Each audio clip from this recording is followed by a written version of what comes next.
Vault Hunters, Borderlands 4 is here, and after spending hundreds of hours scouring every corner of Kairos, our team has some invaluable tips you'll want to know before taking on the Timekeeper. My name is Kodiak, this is Legacy Gaming, and this is everything I wish I knew sooner about Borderlands 4. Here's something that might brighten your day. Death. In Borderlands 4, anytime you die or respec your Vault Hunter, you're going to lose 10% of your current cash. It's a system we personally don't care for, especially in regards to respecking, which we think should always be free, no matter the game.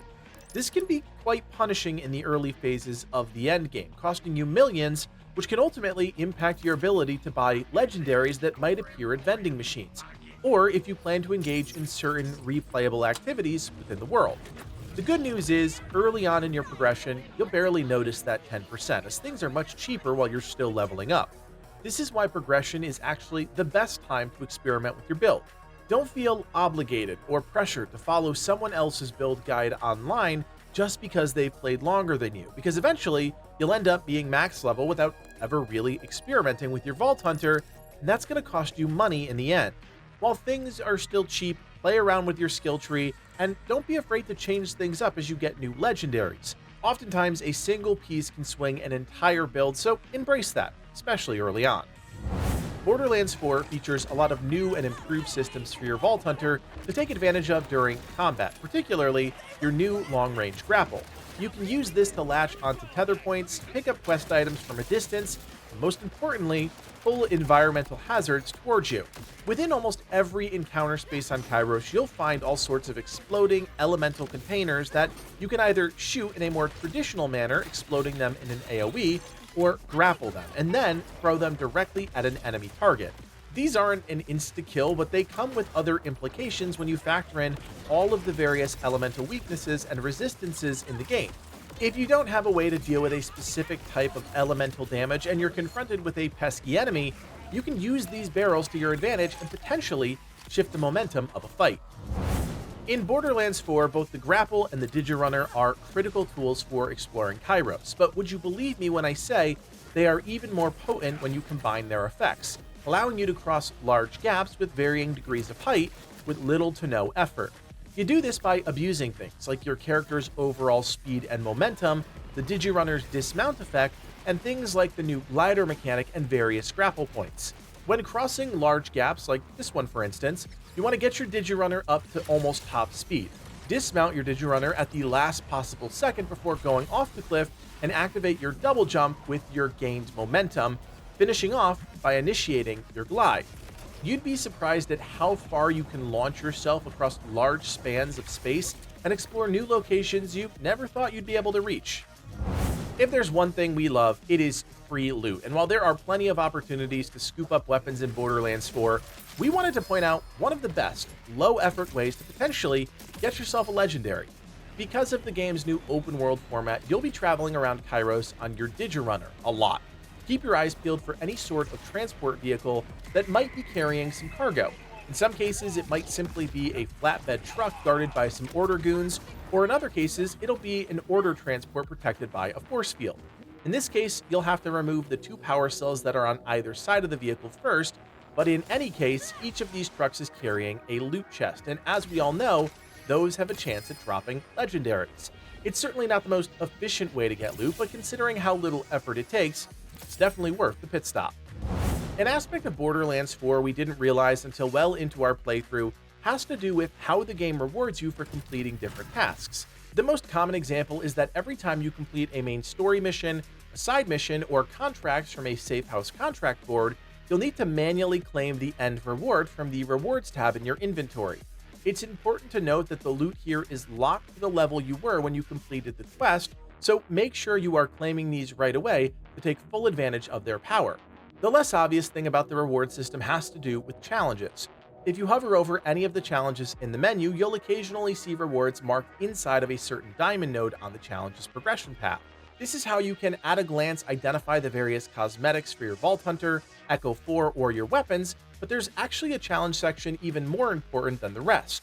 What we're talking about is the section specifically focused on the game's different weapon manufacturers.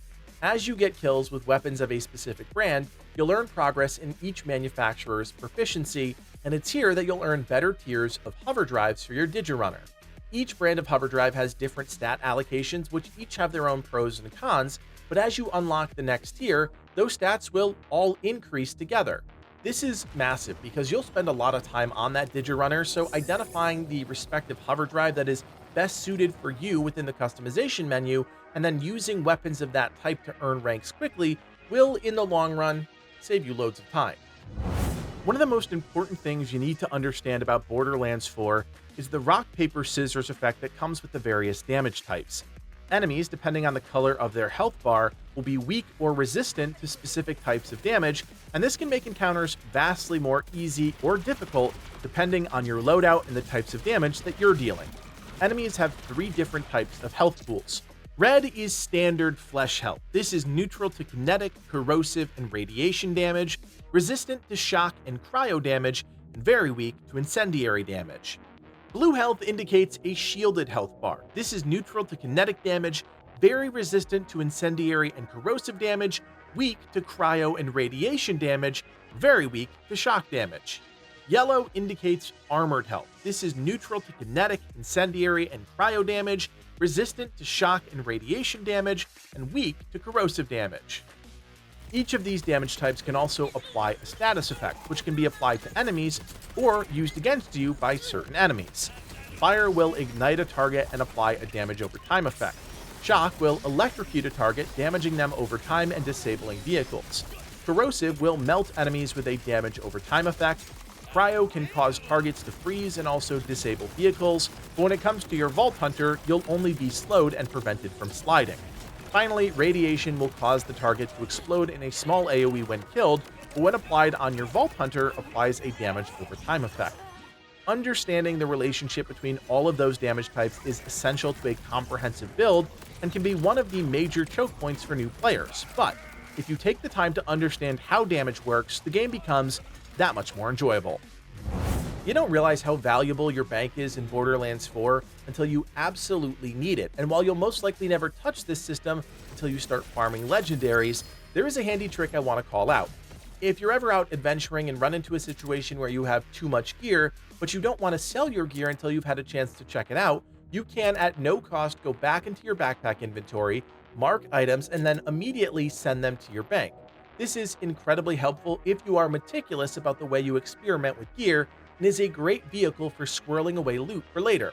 This becomes even more valuable once you start expanding your bank size with SDU upgrades, something we absolutely recommend you do once you've expanded your backpack and increased the max ammo capacity of your most commonly used weapon type. Once you beat the Timekeeper, you'll have access to Zane's firmware system. At first, you might only give this a passing glance because you're overwhelmed with the post-Timekeeper content, but I'm here to tell you, firmware is one of the best ways to solidify a complete build. Firmware are individual bonuses that can be applied to any of your 5 pieces of equipment, anything besides a weapon. Each firmware has 3 ranks, and depending on how many you have slotted on your active gear, will determine the types of bonuses that you get. You can opt to have 5 completely different firmware, that's fine, but their true power resides in using them as a set. Each time you slot the same firmware up to 3, you unlock another bonus. Tier 3 bonuses are truly incredible, and since you have 5 equipment slots, you can, with the right planning, have a Tier 3 bonus of one firmware and a Tier 2 bonus of another firmware active at the same time.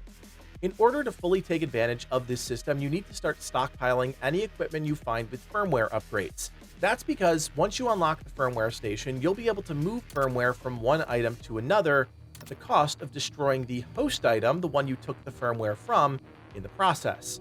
As you're farming bosses and completing content after the story, keep an eye out for this important gear and send those items to the bank to utilize later, once you establish the build direction. You can spot firmware at a glance, which is a huge time saver. Just look at the loot line that shoots up from a dropped piece of gear. Anything with glitchy artifacts has firmware. Vault hunting is without a doubt one of the pinnacle experiences in Borderlands 4, but unless you know where to look, you might not know or get distracted by all there is to see in the game's new open world format. Finding a vault is actually a multi-step process, but it's all relatively straightforward. Kairos is broken into 3 separate biomes: the Fade Fields, the grassy region, Carcadia Burns, the Wasteland region, and the Terminus Range, which is the Snowy region. Within each of these larger biomes are 3 order silos, which are major points of interest that you'll be able to track on your map. To activate these, you'll need to reach the command module that's located in the central tower. Sometimes it'll be a breeze to get there and you'll just need to do a little platforming. Other times you'll need to cut through a small army of enemies. Either way, once the silo is active, it'll identify a nearby region of the map where you can locate a vault fragment. To find the vault fragment, you'll need to enter the region and then, using the dynamic tracker that appears on your screen, navigate until all 4 bars are filled up and then locate the fragment somewhere in that nearby area. You'll have to do this 3 times in each region until you have all 3 vault fragments, but once you do that, a larger circle will appear on your map which indicates the vault's general location. The same rules apply and you'll need to navigate around the area until you find the vault entrance, at which point you can put your 3 vault fragments together and unlock the vault for that specific region. Inside, you'll go through a short gauntlet, fighting enemies on various platforms, and then, as you might expect, fight the primordial Guardian boss. Kill the boss, claim the loot, and as an added bonus, the first time you defeat a Guardian, you'll gain a permanent upgrade to your glider mechanic. It's an absolute treasure trove of an activity, and that permanent bonus really makes the activity worth it. Once you beat the main story of Borderlands 4, you'll have access to a couple weekly activities. One of those is Maurice's Black Market, which makes its return from Borderlands 3. Every week, Maurice's Black Market vending machine will move to a different location around Kairos. There are no indicators or quest markers that lead you to this location. It's just a matter of someone in the community finding it and then sharing that with the masses. The catch is that the vending machine is cloaked and can appear quite literally anywhere, so it'll take a community-sized effort to actually track this down each week. Once discovered, you can interact with the vending machine, and there you'll see 8 legendary items available for purchase, 4 of one item and 4 of another.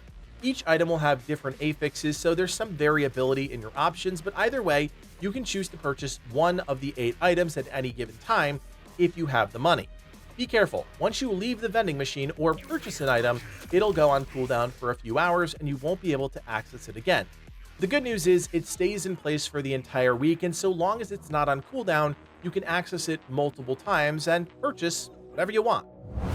I bet you didn't know that fishing is now a thing in Borderlands 4, but as with all things Borderlands, it's not the fish we're after. Next time you're walking by a body of water, be it a river, lake, or oceanfront property, keep an eye out for some animating rings and splashing fish. This indicates the opportunity to fish, and using your new grapple tool, you can target one of these splashing areas and rip whatever lurks below into the air. If you immediately just try and use your grapple, you'll often get a useless piece of trash, so don't do that. There is actually a hidden minigame associated with these fishing spots to ensure you get loot most of the time. If you center your reticle on the fishing icon over each splashing area, by default the icon will send out pulses of white around it. At some point, those pulses will stop and the icon will begin to wiggle, just like when you land a fish. That is your cue to trigger your grapple effect on it immediately. More often than not, you'll be rewarded with a loot eruption, but it does so quickly, one piece after another. You won't have time to grab it all, and anything you don't grab will fall back into the water and despawn. However, if you're in an extremely shallow body of water, sometimes you can keep that loot, but a general rule of thumb is to keep an eye out for the rarest piece of gear and try and secure that. Fishing is the only way to acquire the legendary grenade ordnance, Slippy, which when thrown, flops around, multiplying and dealing melee damage in the process, which can significantly help during the early game. At the end of the day, you never know what you'll find down by the watering hole, but now at least you're ready to secure some extra loot. When fighting enemies in Borderlands 4, you will most certainly come across ones that seem naturally tougher or cause other strange effects to happen while you're fighting them. That's because enemies can have modifiers, and if you look directly beneath an enemy's name, you'll see these quirky little titles which become more common as you enter into the endgame. We've encountered all of these over our hundreds of hours with the game, so we figured we'd do our best to break them down for you so you know what to look out for, because some of these are actually rewarding if you stop and kill them. Amped means the enemy in question will deal significantly increased damage to you. Armored results in the enemy having an additional armor bar. Arms Dealer will result in a loot explosion upon death. Bougie will cause the enemy to not only drop extra loot on death, but also erupt with Iridium. Chainmaster will be the anchor point for a web of elemental damaging chains to other nearby enemies. Chromatic enemies will sparkle and appear to constantly swap their elemental type, affecting both the damage they deal and the damage they take. Centripetal will spawn a black hole singularity upon death. Cold-Hearted will not only be a cryo damage dealing enemy, but also explode, dealing cryo damage in an AoE when killed. Contagious will emit a large AoE ring of damaging projectiles around the enemy. Deal with It causes the enemy to rush you more aggressively. Deflector causes projectiles fired at the enemy to occasionally bounce off the target instead. Elemental Eater, one of our least favorite affixes in the game, causes elemental damage to become significantly less effective, sometimes even healing the enemy.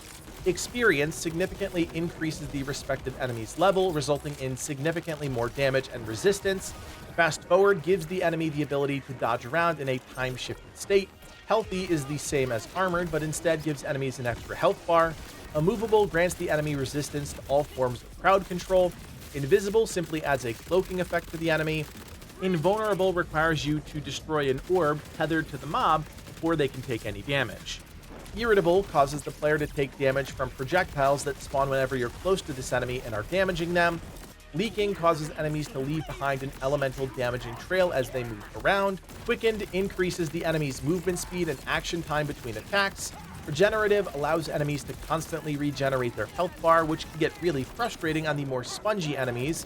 Shielded, you guessed it, grants an extra shield bar. Strong makes an enemy much more resistant to damage. Kicking results in the enemy exploding upon death. Tricky has the AI more in tune with your targeting, making it much more likely to successfully dodge your attacks. Wealthy simply drops you more money. Vampiric grants enemies the ability to lifesteal on their attacks. And finally, Vengeful causes enemies to fire a barrage of projectiles at you upon death. All of these modifiers, thankfully, aren't as crazy as they were in Borderlands 3 with the Mayhem modifiers, but they do add just enough of a difference to shake up combat in a number of interesting ways.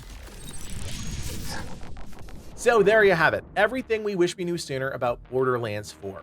As always, if you appreciate the work that goes into all of our content and you want more Borderlands 4 in your feed, do me a solid, hit that thumbs up, and consider subscribing. Don't forget, you can also join our community of over 15,000 members on Discord. Be the first to learn about new legacy gaming content, talk about great games, and share tips and tricks with other Vault Hunters just like you. My name is Kodiak, and from everyone here at Legacy Gaming, thanks for watching, and play on.